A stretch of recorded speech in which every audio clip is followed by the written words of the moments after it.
اور خیبر پختونخوا سے پنجاب میں جب وہ داخل ہوئے ہیں تو وہاں پہ بھی انہوں نے جھڑپ کی ہے پولیس کے ساتھ، اور بہت سے پولیس کے جو سپاہی ہیں انہیں زخمی کیا ہے، مگر پولیس نے بغیر کوئی نقصان کیے، بغیر تشدد کیے، آنسو گیس کے ذریعے ان کو پروپیل بیک کیا ہے۔ تو وہ جو جتھا آ رہا تھا، اور میں جتھا اس وجہ سے کہہ رہا ہوں کہ آپ سوچئے اس سے پہلے وزیر اعلیٰ کیا کہہ رہے تھے، تو وہ جتھے کی شکل میں آ رہے تھے، جلوس کی شکل میں نہیں آ رہے تھے، جیل توڑنے کو آ رہے تھے، قبضہ کرنے کو آ رہے تھے، احتجاج کرنے کو نہیں آ رہے تھے۔ تو اگر انہیں پروپیل کر دیا گیا ہے، انہیں واپس پروپیل کر دیا گیا ہے، انہیں روک دیا گیا ہے بغیر کسی جانی نقصان کے آنسو گیس کے ذریعے، تو میں سمجھتا ہوں کہ یہ ایک اچھی اسٹریٹجی تھی۔ اس کا نقصان ہوا ہمیں، 2 دن مصیبت، کنٹینر لگانے پڑے، ہماری انٹرنیٹ سروس، فون سروس کام نہیں سڑکوں پہ کر رہی تھی، مگر آپ دیکھیے کہ اگر وہ اکیلے چھپ چھپا کے کسی نالی گلی میں سے پہنچ گئے ہیں اسلام آباد، جو بہت سے ہمارے لوگ، ہمارے ڈرائیور بھی آ جائیں، اصل معاملہ تو روکنا تھا اس جتھے کو، وہ جتھا تو روک دیا گیا، اور اگر ایک جو ہیں وہ کہیں چھپ چھپا کے اتنے بڑی للکارے مارنے کے بعد اگر کسی گلی سے یا کسی نالے سے پہنچ گئے ہیں پچھلی گلی سے، تو یہ تو کوئی کامیابی نہیں ہے۔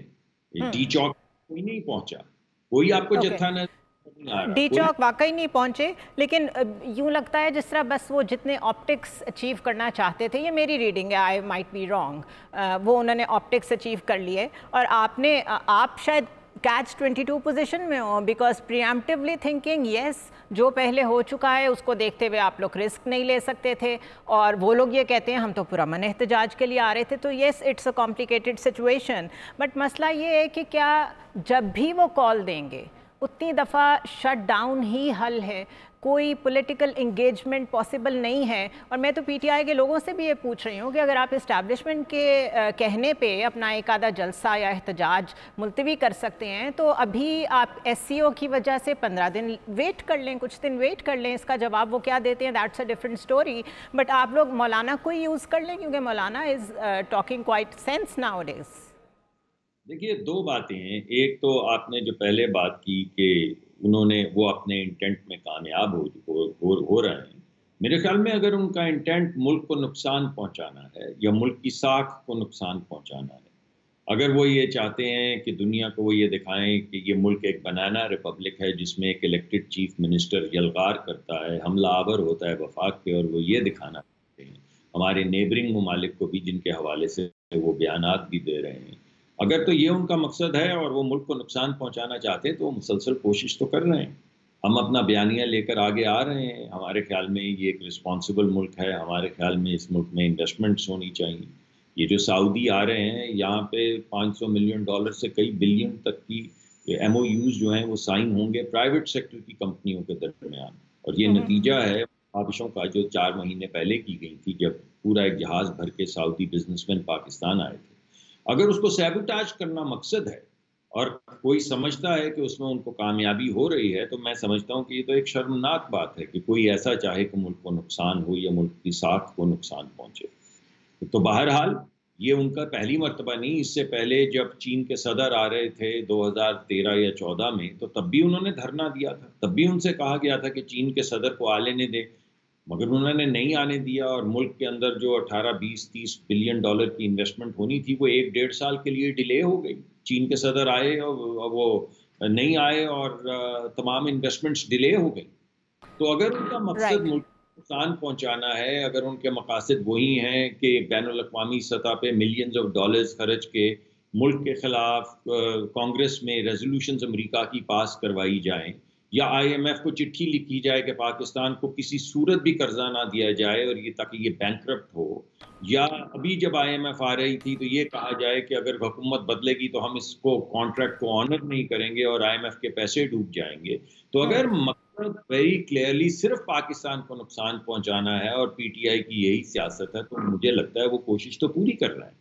پولیٹیشینس کے پاس تو میں تو تھوڑے سے سولوشن کی طرف جانا چاہ رہی ہوں، پولیٹیکل سولوشن کی طرف، کہ دور دور تک اس کی کوئی سیمبلنس نہیں ہے. جس طرح میں نے پہلے کہا کہ آخر مولانا بھی تو اپوزیشن میں ہیں، اپوزیشن میں ہوتے ہوئے وہ جس طرح کی پوسچرنگ کر رہے ہیں، وہ انہوں نے بھی کہا کہ نہ کریں ان دنوں میں، آپ کوئی ہڑتالیں نہ کریں، پروٹیسٹ نہ کریں. تو آپ مولانا سے ہی ریکویسٹ کر لیتے کہ آپ جائیں جا کے اڈیالہ جیل میں، کہ this is not the time. اور میں پھر ریفرنس دوں گی کہ اگر اسٹیبلشمنٹ کے کہنے پہ وہ روک سکتے ہیں تو گورنمنٹ انگیج کر کے تو دیکھے، بات تو کر کے دیکھے ان سے. دیکھیے زنیرہ صاحبہ، میں اگر آپ کو روز درخواست کروں کہ میں آپ کے پروگرام پہ آنا چاہتا ہوں اور آپ کہیے کہ میں نہیں بلاؤں گی، تو آپ میرا کچھ بگاڑ تو نہیں سکتی، یا میں آپ کا کچھ بگاڑ تو نہیں سکتا، میں آپ کو فورس تو نہیں کر سکتا. اس وجہ سے ڈائلاگ تو ہوتا ہی دو ایکٹرز کے درمیان میں، دو پارٹیز کے درمیان. جب ایک پارٹی جو اپنے آپ کو جمہوری کہتی ہے اور ایک صاحب جو ملک کے وزیر اعظم رہے ہوں، چاہے ہمارے حساب سے سلیکٹڈ ہی کیوں نہ ہو، جب وہ یہ کہیں کہ میں صرف اسٹیبلشمنٹ سے بات کروں گا اور میں اپنے جو بینچز پہ میرے ساتھ بیٹھنے والے لوگ ہیں ان کے لیے میرے پاس ماں سوا گالی گلوچ کے کچھ نہیں، بالخصوص جو خواتین سیاست کرتی ہیں ان کے لیے تو میں وہ واحد الفاظ استعمال کروں گا کہ ان کا خاندان بھی یاد ہی رکھے گا. تو جب آپ اس طرح کا رویہ رکھیں اور آپ کہیں کہ میں بات ہی نہیں کرتا، جب بلاول صاحب نے یہ کہا کہ قدم بڑھاؤ عمران خان، ہم تمہارے ساتھ ہیں، تو کیا جواب دیا انہوں نے؟ جب میاں محمد شہباز شریف صاحب نے ان سے یہ کہا کہ آپ صحرا کامیابی کا اپنے سر لیں، آپ حکومت میں ہیں، کامیابی آپ کی ہوگی، آپ ہمارے ساتھ چارٹر آف اکانومی کریں، ہم آپ کی کسی پالیسی، اکنامک پالیسی کے راستے میں حائل نہیں ہوں گی، آپ ملک کو آگے بڑھائیں، ہم آپ کے ہاتھ مضبوط کریں گے چاہے ہماری سیاست اس سے کمزور ہو. تو کیا جواب؟ تو We all know that. We all know that. میں تو صرف یہ پوچھنا چاہ رہی ہوں کہ کیا رابطہ کیا گورنمنٹ نے، کسی بھی طریقے سے کوشش کی؟ مولانا سے اور دیگر سیاسی جماعتیں جو ہیں ان سے ہمارے روابط رہتے ہیں. پی ٹی آئی کے اپنے بے شمار لوگ ہیں جو ہمارے دوست ہیں، وہ ہم سے بات کرتے ہیں. That's what I'm asking. تو کسی نے کوئی جواب نہیں دیا، یہی کہہ دیا ہو کہ ہم مجبور ہیں، کسی نے کوئی رسپانس نہیں دیا؟ یہی کہتے ہیں کہ خان نہیں تو کچھ نہیں، وہ جو آپ نے اوکے، یہ تو مشہور ایک ڈائلاگ بن گیا ہے پاکستان کی پولیٹکس کا. یہ بتائیں کہ فیصل کریم کنڈی صاحب جو ہیں انہوں نے وزیر اعظم سے ملاقات کی اور آج بڑی کنفلکٹنگ نیوز آتی رہیں. کسی نے کہا گنڈا پور صاحب اریسٹ ہو گئے ہیں، بعد میں آیا کہ نہیں ہوئے. کوئی گورنر راج دیکھ رہے ہیں آپ کے پی میں؟ اور میں یہ اس لیے پوچھ رہی ہوں کہ ان حالات میں مجھے وہ جو ایک فیڈریٹنگ یونٹس میں ہارمنی ہوتی ہے وہ تو نظر نہیں آ رہی. کے پی بالکل ڈیفرنٹ ڈائریکشن میں جا رہا ہے. آل دا ٹائم صرف پروٹیسٹ کی کالز ہیں. آئی ڈونٹ نو وہاں گورننس کا کیا حال ہے. دیر از نو بڈی ٹو بریف آن دیٹ. تو اس طرح تو معاملات نہیں چلتے نا. تو آپ لوگوں نے کچھ سوچا ہے کہ اس کو کس طرح انگیجمنٹ کے ذریعے یا جیسے بھی گورنر راج کے ذریعے اس کو کوئی ہینڈل کرنا ہے؟ دیکھیے یہ گورنر راج تو بڑا ایکسٹریم سٹیپ ہوگا، لیکن کے پی کی طرف سے، خیبر پختونخوا کی حکومت کی طرف سے تو ایکسٹریم سٹیپس آ رہے ہیں. وہ تو ایکسٹریم سٹیپس کی وجہ سے یہ کوسچن آتا ہے نا مائنڈ میں. میں سمجھتا ہوں کہ میرا ابھی بھی یہ خیال ہے کہ سیاسی، جیسا کہ آپ کہہ رہی تھی، سیاسی گفتگو کو پریولیج دینا چاہیے اور ان کو انگیج کرنا چاہیے. وہ آتے ہیں بعض مرتبہ ان کے رنگ و روپ کی سمجھ نہیں آتی، دن میں کچھ، رات میں کچھ، پل میں تولا پل میں ماشا.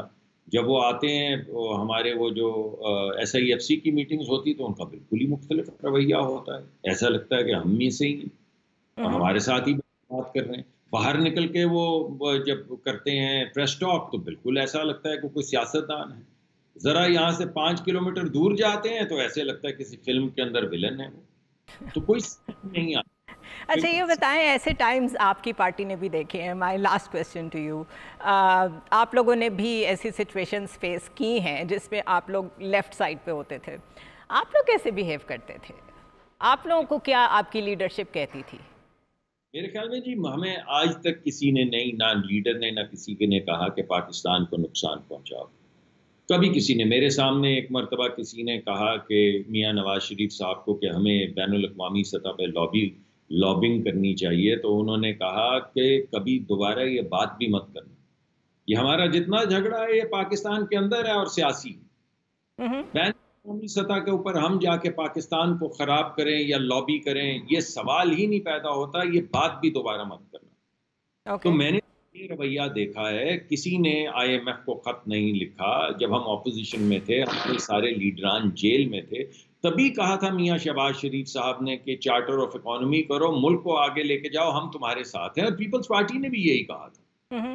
تو دیکھیں ہم نے تو جو کہا تھا وہ آپ کے سامنے ہے. پروٹیسٹ کیا تھا، مگر کبھی یہ کہا تھا کہ جیل توڑ کر لے جائیں گے. پروٹیسٹ کیا تھا، مگر کیا یہ کہا تھا کہ ہم پروونشل گورنمنٹ جو ہے وہ لائے گی وہاں سے جتھا اور پولیس اور اسلام آباد پہ قبضہ کر لے گی.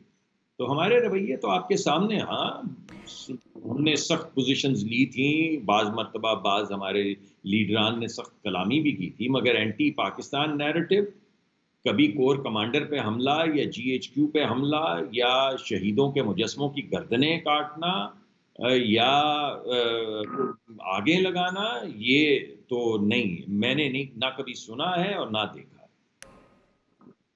بہت شکریہ مصدق ملک صاحب، آپ نے ٹائم نکالا. کویسچن یہ ہے کہ جو سائیکلک کیوس ہے، اور میں نے جو لاسٹ کویسچن مصدق صاحب سے کیا تھا کہ جب آپ لوگوں پہ یہ ٹائم آتا تھا آپ لوگ کیسے بیہیو کرتے تھے، اس کا مقصد یہ تھا کہ جب آپ لوگوں کے تعلقات اسٹیبلشمنٹ سے خراب ہوتے تھے تو آپ لوگ کیا اسٹریٹجی اپناتے تھے. بہرحال انہوں نے اس کا کوئی ڈفرینٹ جواب ہی دیا، وہ نہیں جو میں ایکسپیکٹ کر رہی تھی. بٹ یہ سائیکلک ہے، کبھی ایک پارٹی پہ ایک وقت آتا ہے، کبھی دوسری پارٹی پہ آتا ہے، بٹ سارے اپنے اپنے وقت میں بیہیو کیسے کرتے ہیں اور انگیج کیسے کرتے ہیں اسی سے فرق پڑتا ہے، اور اسی سے فرق پڑنا چاہیے. سو میرے خیال ہے PTI کو انگیجمنٹ کی طرف آنا چاہیے، بیکاز سونر اور لیٹر اس کے علاوہ حل کوئی نہیں ہے. Let's take a short break hair.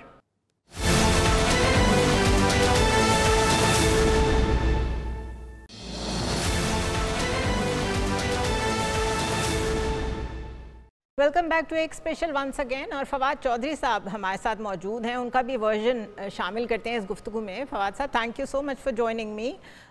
یہ جو اسٹریٹجی ہے PTI کی، یہ ہم مانیں یا نہ مانیں ان کے لیے ایک پہچان بن گئی ہے کہ ایجیٹیشن. انہوں نے ہمیشہ جو پوسچرنگ کرنی ہوتی ہے وہ ایگریسو ہی کرنی ہوتی ہے، نو میٹر دا سچویشن. آپ کو نہیں لگتا یہ نقصان دہ ہے اور پارٹی کو سوچنا چاہیے کہ انگیجمنٹ کی طرف ہی جانا ہے اگر ان دی اینڈ تو ابھی سے اس کے لیے کوئی راہ ہموار کریں؟ اب اگر کوئی 15 ڈیز رہ گئے ہیں شنگھائی کوآپریشن آرگنائزیشن کے اجلاس میں، اگر تھوڑے دن ویٹ کر لیتے تو یہ سارا شو ویٹ کر سکتا تھا ان مائی اوپینین. آپ کیسے دیکھتے ہیں؟ دیکھیے ظاہر ہے آپ کی اوپینین غلط ہے. اس کی وجہ یہ ہے کہ ایک تو دیکھیے جو جینیسس ہے اس سارے معاملے کا وہ تو 8 فروری کے الیکشنز ہیں، جن کو 9 فروری کو نتائج تبدیل کیے گئے اور 28 نشستیں لینے والا شخص صدر بن گیا اور 18 نشستیں لینے والا شخص وزیر اعظم بن گیا، اور جس پارٹی کو 2 تہائی اکثریت ملی تھی اس کا لیڈر جو ہے وہ جیل میں ہے. اور اس کے بعد سے لے کے اب تک پاکستان کے اندر آئین، قانون، اخلاقیات کسی کی بھی کوئی حیثیت نہیں ہے. اور جو حکومت میں لوگ ہیں وہ کہتے ہیں ہم تو گولی اور لاٹھی سے سرکار چلائیں گے، اگر آپ لوگ چھین سکتے ہیں تو چھین لیں. تو جو جینیسس ہے احتجاج کا، یہ بنیاد ہے احتجاج کی، وہ تو یہ ہے. جہاں تک یہ آپ نے کہا کہ یہ ابھی کا جو احتجاج ہے، یہ تو دیکھیں نا، یہ ماشاءاللہ حکومتوں نے بھی نہیں کیا جو کہ یہ حکومت کرنے جا رہی ہے کہ آپ کانسٹیٹیوشن ہی کو بدل دیں اور اس کی بنیادی ہلا دیں جوڈیشری کو ختم کر کے. جو اس وقت معاملہ چل رہا ہے وہ تو یہ ہے کہ اس کے بعد تو میرے اور آپ کے رائٹس ختم ہی ہو گئے، ہمارا ریاست سے تو رشتہ ہی ٹوٹ گیا اگر یہ آئینی ترمیم اس طرح سے لے جائیں. اور اگر آپ یہ سمجھتی ہیں کہ حکومت جو ہے وہ یہ آئینی ترمیم کا اعلان کرتی کہ وہ SCO کانفرنس تک کوئی ترمیم نہیں لائیں گے اور اس کے بعد بیٹھیں گے، بات کریں گے اور رات کے اندھیرے میں آئین کے اوپر شب خون نہیں ماریں گے تو حالات نارمل ہو جاتے. لیکن یہاں پر تو ہم دیکھتے ہیں کہ ایک جو وزیر داخلہ ہیں ان کو تو ہر مسئلے کا حل ایک SHO نظر آتا ہے. چاہے وہ بلوچستان کا مسئلہ ہو تو اس کو وہ کہتے ہیں یہ ایک SHO کی مار ہے، چاہے وہ الیکشنز ہوں تو وہ بھی ایک SHO کی مار ہے، اور آئین ہے تو وہ بھی ایک SHO کی مار ہے. تو ظاہر ہے اس کے اوپر تو ہر ذی شعور شخص کو، اور اس کا تعلق PTI سے نہ بھی ہو، احتجاج کے لیے نکلنا چاہیے اور ہر ممکن کوشش کرنی چاہیے کہ ہمارا آئین بچے، کیونکہ آئین بچے گا تو پھر میرا اور ریاست کا رشتہ رہے گا. فیئر انف، آپ کا آرگومنٹ ٹھیک ہے، لیکن کیا آپ کو لگتا ہے کہ اس طرح کے احتجاج سے وہ آئینی ترمیم رک جائے گی؟